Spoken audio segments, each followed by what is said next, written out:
I think probably I am, and my father and I will both be up on top A together. close-up of a faded Hollywood photo flickers onto the screen, Natalie Wood smiling under studio lights. Then, a sharp cut to Kirk Douglas as Spartacus, chains shattered across the frame. The narration begins in a low, deliberate voice. For decades, whispers haunted Hollywood. A beloved actress gone too soon, a titan of the silver screen whose name would one day be tied to hers in ways no one expected. When Kirk Douglas passed at 103, tributes poured in. But so did something else, headlines screaming of a final confession, a dark truth about Natalie Wood that stunned fans around the world. But was it a confession, or just another illusion built by the machinery of rumor? Tonight, we unravel the timeline, the testimony, and the tangled legacy of two icons whose stories collided in life and in myth. Because sometimes the most shocking secret is that the truth itself refuses to be simple. But pause with me here. Freeze the frame. This film you're watching refuses to skateboard across the surface. We will descend, instead, into the long corridors of memory where fame is a bright light that also throws long, cold shadows. We will study the rumor, trace its bloodline, and hold it up to the bare bulb of the public record. Because what we crave from a headline is not always what truth can give, and sometimes what truth can give refuses to fit in a headline at all. This story has two towering names: Natalie Wood, the child star who grew into an icon, wonderstruck. Eyes, a career built on poise, vulnerability, and ferocious professionalism, and Kirk Douglas, the dimpled titan of the studio era, a man who could snap a chain with his jawline and broke another kind of chain when he insisted Dalton Trumbo be credited on Spartacus. Their lives barely overlapped, except for whispers that keep returning like a tide. In 1981, Natalie Wood died in dark water off Catalina Island. In 2020, Douglas died at 103, celebrated, complicated, and forever public. The rumor you clicked on implies a confession, a final admission from Douglas about Wood that stunned the world. Here is the tension on which this episode balances: what is alleged, what is documented, and what the internet promotes as certainty. We'll show you how the pieces actually fit and where they don't. We'll consult sources, weigh claims, and we'll say out loud when something is not proven. Because in a landscape that worships the dramatic reveal, there's something radically dramatic about restraint. So take one last look at that headline. We will come back to it at the end. If there was a confession, you will hear it. If there wasn't, you deserve to know why so many posts told you there was. In this documentary, suspense doesn't mean inventing a villain in the edit. It means following the evidence to the edge of what we can truly know, and stopping there, even if the neon letters want us to leap. Let's establish the spine. There is no verified public record of Kirk Douglas making a final confession about Natalie Wood. Major outlets that covered Natalie Wood's life, death, and the later allegations have not reported any deathbed statement or posthumous confession from Douglas.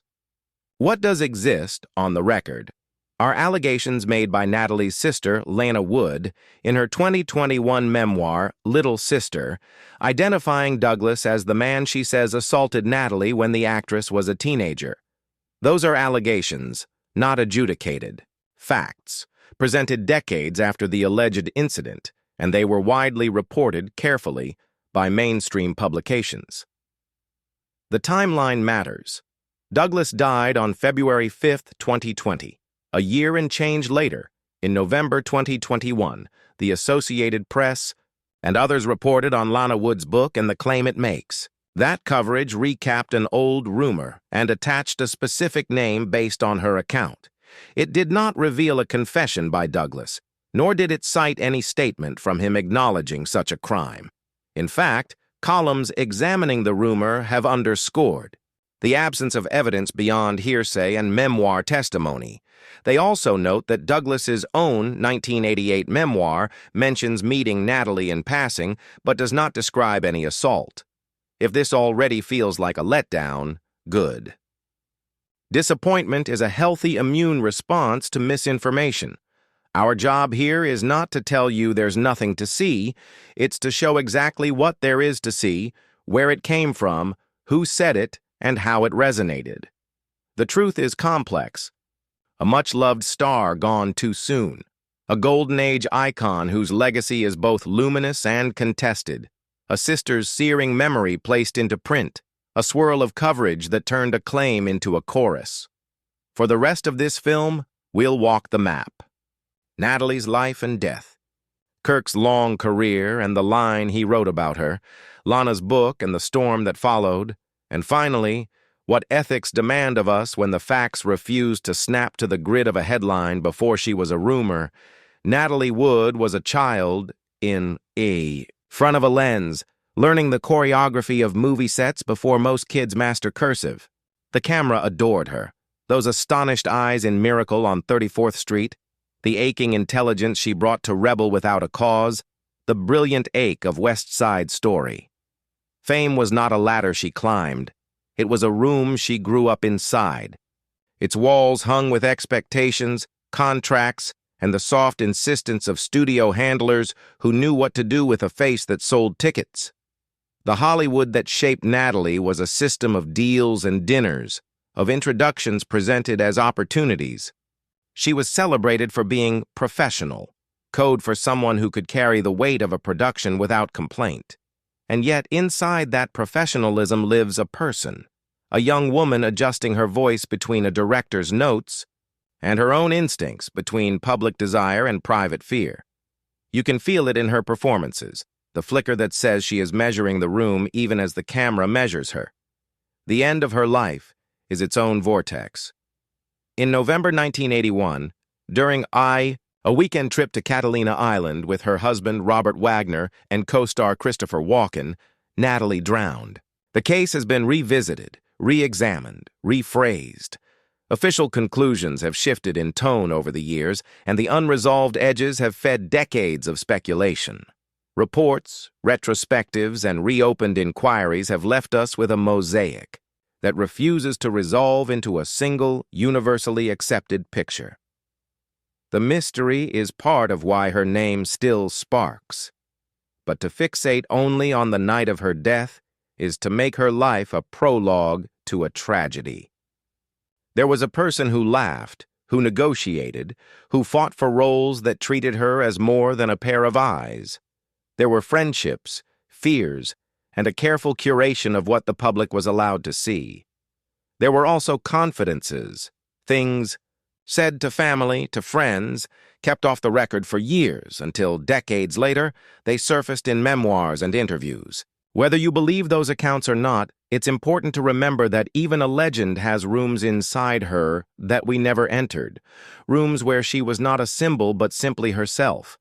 Between wonder and water is how I think of Natalie Wood.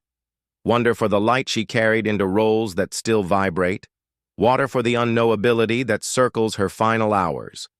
To tell her story ethically is to honor both, recognize the power of her art and the limits of our knowledge. And in that balance, to be wary of any headline that promises a single key capable of unlocking all the doors, say the name Kirk Douglas, and the mind defaults to granite. Spartacus with a broken chain, an underdog with the audacity to stare down the machinery of a studio and demand credit for a blacklisted screenwriter. The narrative is almost too clean. Douglas as the hero who willed a new era into being through force of personality. But the real man was, like any monument, marked by weather. Ego and generosity braided together, ambition burnished into myth, and a personal life he allowed the public to see only by degrees. To understand how his name became welded to Natalie Wood's in rumor, we need to look at what he wrote and what he didn't. In his 1988 memoir, The Ragman's Son, Douglas mentions an encounter with Natalie in the 1950s, a fleeting image at a red light, a pretty little girl leaping from a car to greet him. It's a fragment, not a confession, a public record of a moment that confirms they crossed paths, nothing more. Decades later, after his death, that fragment would be recontextualized in coverage as readers searched for any verifiable overlap. Douglas lived to 103, a span long enough to become his own era. The arc included triumphs and reinventions, a stroke, and recovery that reshaped his public presence, and a late-life canonization as old Hollywood's last surviving general. When he died in 2020, the obituaries were reverent, but the internet was not a eulogy. Alongside celebrations of his career, old rumors flared, hashtags forged connections, and some posts treated allegations as settled fact. This is part of the new arithmetic of legacy in the social age. The past is always present, and narrative control is a myth no public figure ever truly owned. None of this is to sanctify Douglas, nor to dismiss serious accusations. It is to insist on clarity. The hero and the human are not mutually exclusive frames. They are two lenses we hold up to the same life. One can admire the courage to credit a blacklisted writer while also refusing to collapse unproven allegations into confessions because they fit a satisfying arc. When we say Kirk Douglas, we invoke both cinema and controversy, facts on paper, whispers off book. In a better story, all the answers are discovered in a safety deposit box, a tape labeled, "For release upon my death." In our story, the box is empty. That emptiness is not proof of innocence, nor evidence of guilt. It's a reminder that we're constructing meaning from a collage, and that the responsibility lies with us not to paste in pieces that were never there. In November 2021, a familiar rumor acquired a proper noun. Lana Wood, actor, sister, survivor of her own Hollywood, published Little Sister, a memoir that weaves grief with investigation. In its pages, she identifies Kirk Douglas as the man she says assaulted Natalie when Natalie was a teenager, an encounter she recounts as having been arranged as a career-building meeting at a hotel. News organizations covered the allegation carefully, using words like alleges and claims, situating the account within the long shadow of Natalie's life and death. The story, suddenly, had a specific name where once there had been only a silhouette. That the book arrived after Douglas's death only intensified debate.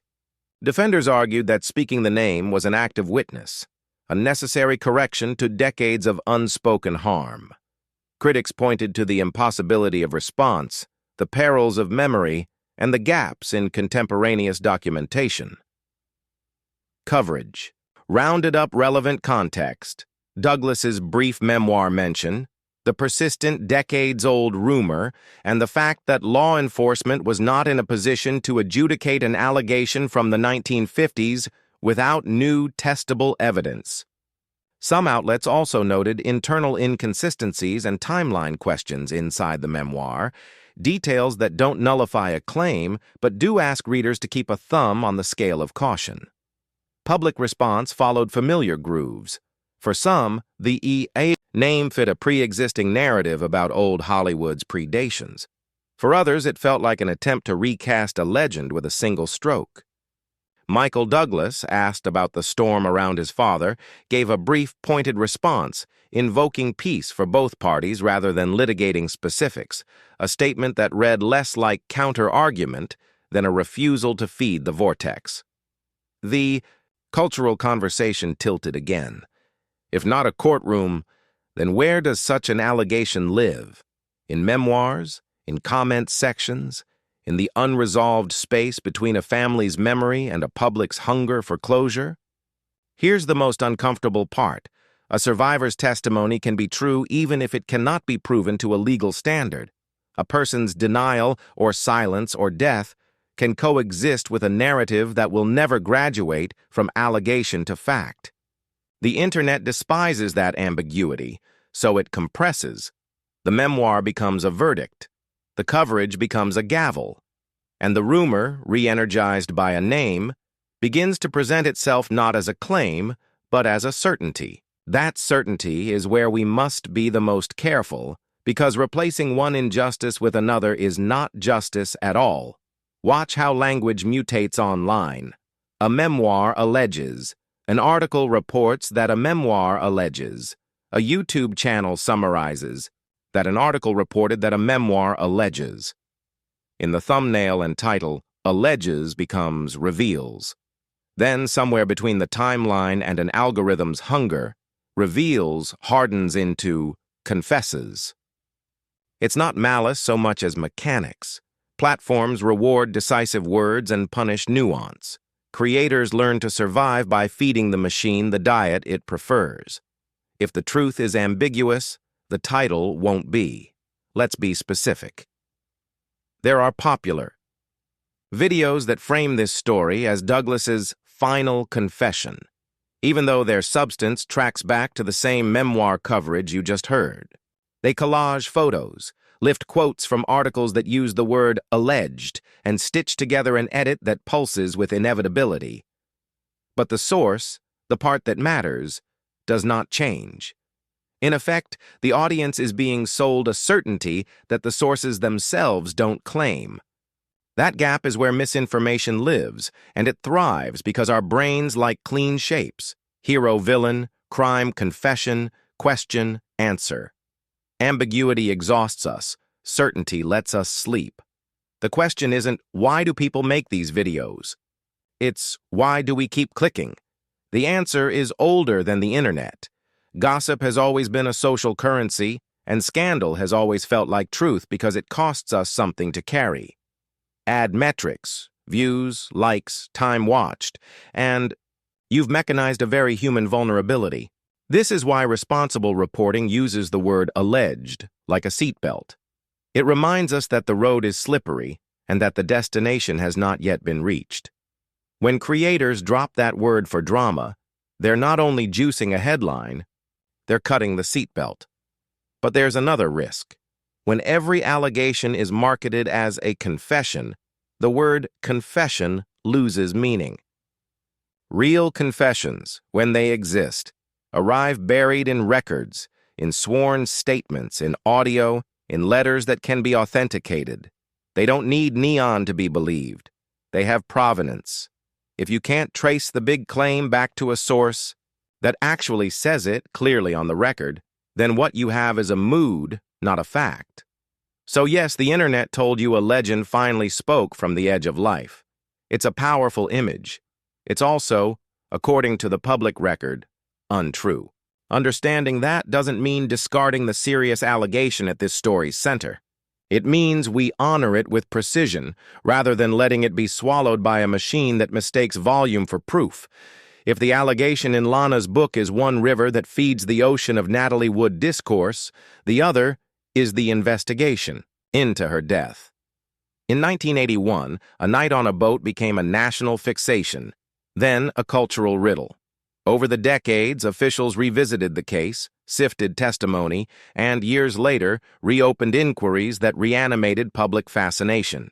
Each pass added detail without delivering a definitive picture. New angles on timelines, questions about arguments, interpretations of witnesses' recollections. The story remained an echo chamber of partial truths, an unsettling chorus where no voice was loud enough to quiet the rest. There is a human cost to this permanent suspense. Families live in the present while constantly tending a past that refuses to stay shelved.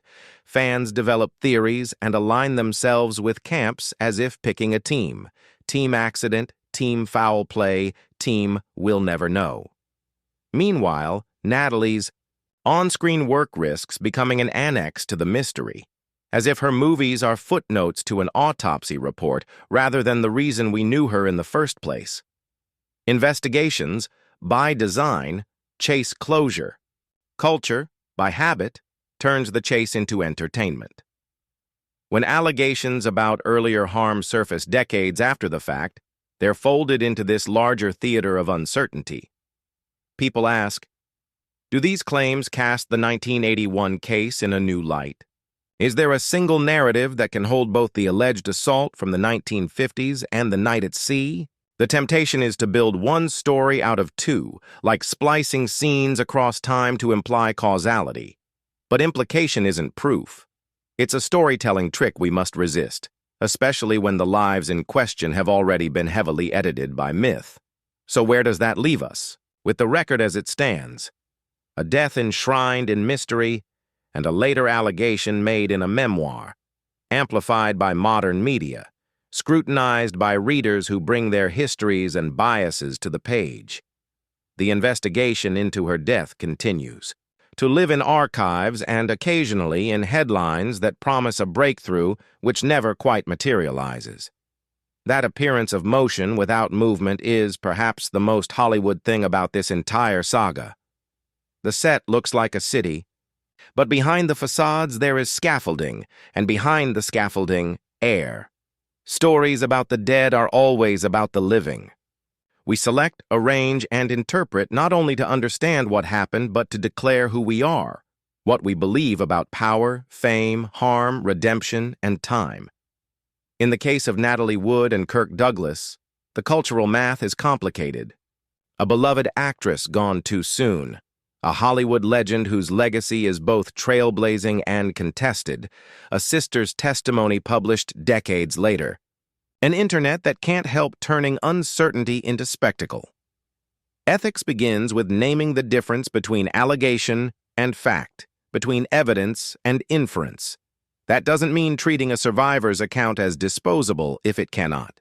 Meet legal thresholds. Legal systems seek a particular kind of proof, not the only kind of truth. It does mean we keep our verbs honest. Said, alleged, denied, documented, unverified, these are not weasel words. They are guardrails that keep us from driving our narratives off a cliff. Second, we must ask what we owe to the people at the center of this story as human beings.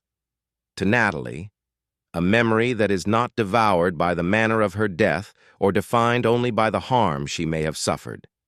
To Douglas, a legacy discussed with rigor rather than zeal, criticism that refuses to inflate rumor into confession for the sake of a juicier cut. To Lana, the courage and cost of speaking in public and the fair scrutiny that public speech invites.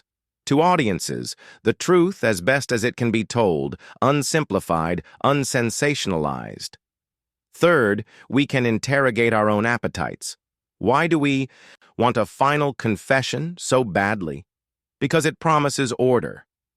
It suggests that the past can be made obedient, that a single sentence can close a file stamped unresolved.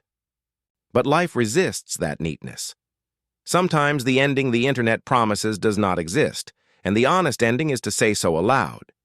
Finally, the title that pulled us in, Kirk Douglas's final confession about Natalie Wood, left fans in shock, functions here as a mirror. It reflects our craving for answers, and it exposes the gap between virality and verification. Our responsibility, as viewers and storytellers, is to bridge that gap with discipline, compassion, and the courage to live with unanswered questions. So, here is where the camera lands. There is no documented final confession from Kirk Douglas about Natalie Wood. There is a serious allegation,